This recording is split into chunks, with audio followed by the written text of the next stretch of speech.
Au cœur du XIXe siècle, l'Afrique, berceau de l'humanité, va connaître un bouleversement profond et tragique, la colonisation. Ce vaste continent, riche en culture et en ressources naturelles, devient la cible des ambitions européennes. Les puissances coloniales voient en l'Afrique une opportunité de renforcer leur influence mondiale et d'exploiter ses richesses. Entre 1881 et 1914, les puissances européennes, mues par des ambitions économiques, politiques et idéologiques, se lancent dans une course effrénée pour s'approprier les terres africaines. La conférence de Berlin de 1884-1885 marque un tournant décisif, où les frontières africaines sont tracées sans tenir compte des réalités ethniques et culturelles locales. Ce partage du continent, souvent appelé la ruée vers l'Afrique, aura des conséquences dramatiques pour les populations africaines et laissera une empreinte indélébile sur l'histoire du continent. Les communautés sont déchirées, les structures sociales bouleversées et les ressources naturelles exploitées sans considération pour les habitants. L'objectif de cet essai historique est de retracer les grandes lignes de cette période sombre. Nous examinerons les événements clés, les décisions politiques et les acteurs principaux qui ont façonné cette époque. Les archives et les documents historiques nous offrent un aperçu précieux de cette ère tumultueuse.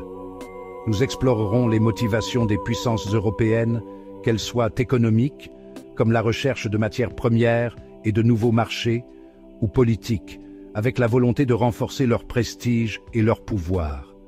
Les idéologies de l'époque, telles que le darwinisme social et la mission civilisatrice, ont également joué un rôle crucial. Les conséquences pour les Africains, qui ont dû faire face à la perte de leurs terres, de leur autonomie et de leurs traditions. La résistance et les révoltes ont été nombreuses, mais souvent réprimées avec violence. Les impacts sociaux, économiques et culturels de la colonisation se font encore sentir aujourd'hui. Et l'héritage complexe de la colonisation. Les mouvements d'indépendance du XXe siècle ont permis aux nations africaines de retrouver leur souveraineté, mais les défis hérités de la période coloniale restent nombreux. Les frontières artificielles, les inégalités économiques et les tensions ethniques sont autant de problèmes qui trouvent leurs racines dans cette histoire. Il est important de se souvenir de ce passé douloureux pour mieux comprendre les défis auxquels l'Afrique est confrontée aujourd'hui. En étudiant cette période, nous pouvons tirer des leçons essentielles pour construire un avenir plus juste et équitable pour tous les peuples du continent. Avant l'arrivée massive des Européens au XIXe siècle, l'Afrique était un continent riche et diversifié, avec une histoire et des cultures millénaires. Des empires puissants, tels que l'Empire du Ghana, l'Empire du Mali et l'Empire Songhai, ont prospéré en Afrique de l'Ouest, tandis que l'Afrique de l'Est était un carrefour commercial florissant. Les sociétés africaines étaient organisées autour de royaumes, d'empires, de chefferies et de villages, avec leurs propres systèmes politiques, sociaux, économiques et religieux.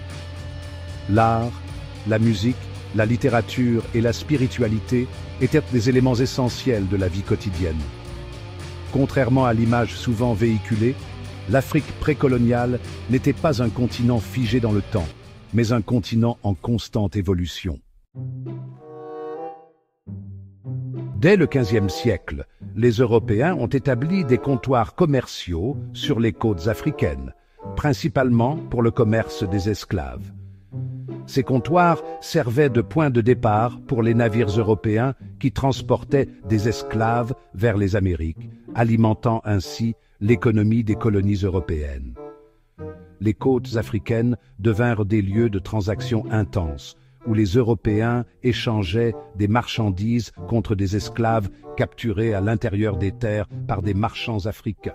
Cependant, l'intérieur du continent restait largement inexploré.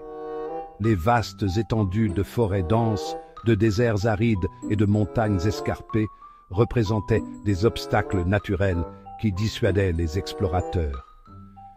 Les récits des premiers explorateurs européens étaient souvent remplis de mystères et de légendes sur les richesses cachées et les civilisations inconnues qui peuplaient ces terres inaccessibles. Au XIXe siècle, des explorateurs européens tels que David Livingstone, Henry Morton Stanley et René Caillié se lancent dans des expéditions périlleuses pour découvrir les secrets de l'Afrique. Ces explorateurs étaient motivés par un mélange de curiosité scientifique, de désir de gloire personnelle et de mission civilisatrice. Ils traversaient des territoires inconnus, cartographiant des régions entières et établissant des contacts avec les populations locales. Ces explorations, souvent financées par des sociétés géographiques et des gouvernements européens, suscitent un intérêt croissant pour le continent africain. Les sociétés géographiques, telles que la Royal Geographical Society en Angleterre, jouaient un rôle crucial en organisant des expéditions et en diffusant les découvertes des explorateurs à travers des publications et des conférences. Les gouvernements européens voyaient également dans ces explorations une opportunité d'étendre leur influence et leur pouvoir. Les récits des explorateurs, souvent romancés et exagérés, décrivent une Afrique riche en ressources naturelles, notamment en or, en ivoire, en caoutchouc et en diamants. Ces descriptions attiraient l'attention des entrepreneurs et des investisseurs européens, qui voyaient dans le continent africain une nouvelle frontière à exploiter. Les journaux de bord et les illustrations des explorateurs étaient remplis de descriptions de paysages exotiques et de richesses naturelles abondantes, alimentant ainsi l'imaginaire collectif européen.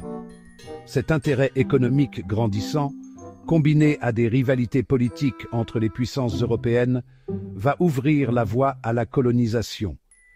Les nations européennes, en quête de nouvelles sources de richesse et de prestige, se lancèrent dans une course effrénée pour s'approprier des territoires africains. Les conférences diplomatiques, telles que la conférence de Berlin de 1884-1885, furent organisées pour diviser le continent africain entre les puissances coloniales, marquant ainsi le début d'une nouvelle ère de domination et d'exploitation. La conférence de Berlin, tenue de novembre 1884 à février 1885, marque un tournant décisif dans l'histoire de la colonisation de l'Afrique. Réunis à Berlin, les représentants des puissances européennes, sans la participation des Africains, décident du sort du continent.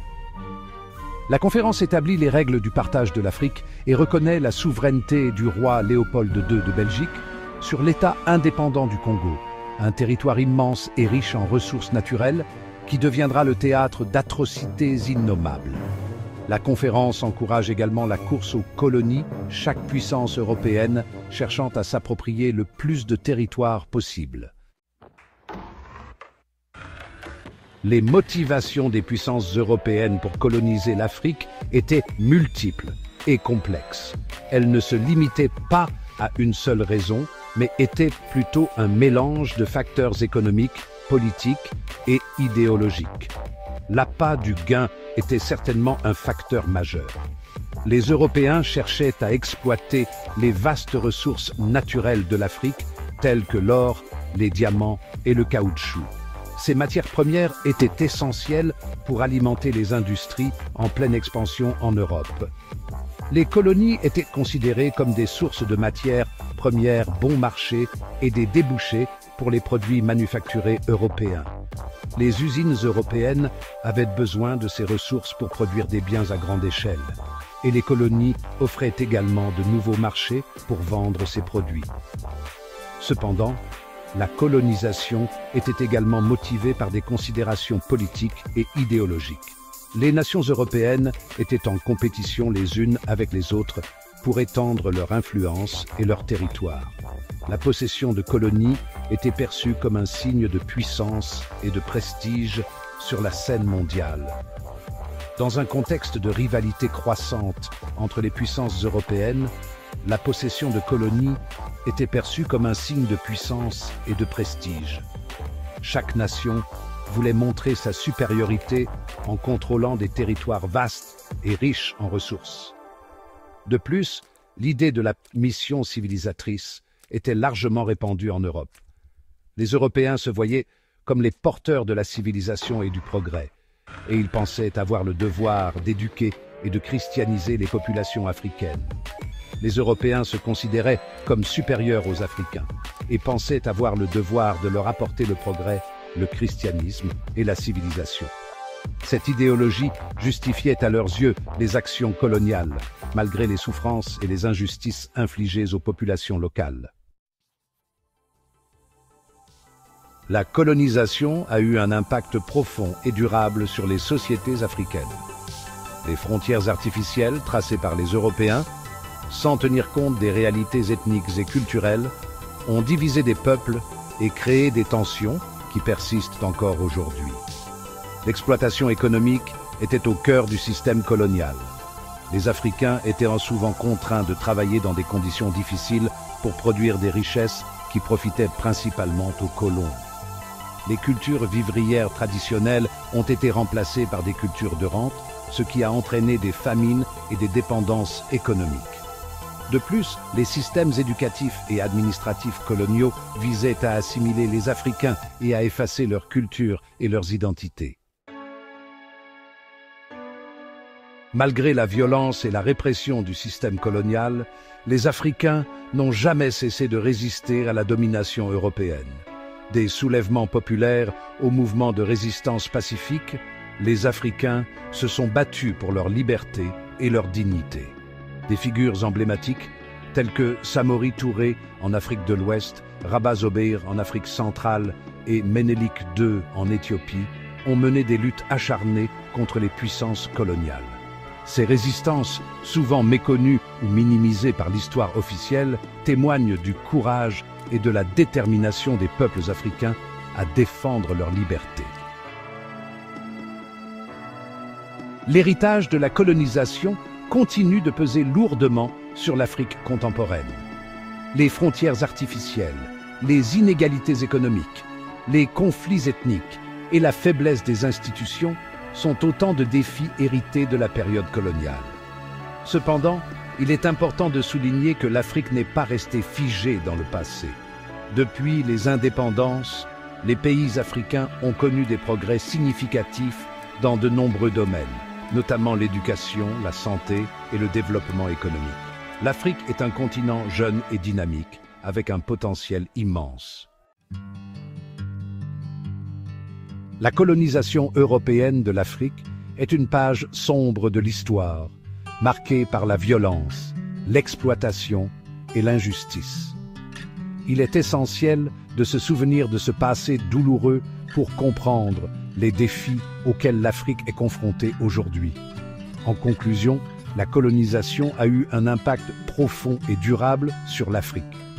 Cependant, il est important de ne pas réduire l'histoire du continent à cette période sombre. L'Afrique a une histoire riche et diversifiée et son avenir est prometteur. La question qui se pose aujourd'hui est de savoir comment les Africains peuvent surmonter les défis hérités du passé et construire un avenir meilleur pour tous. Qu'en pensez-vous ?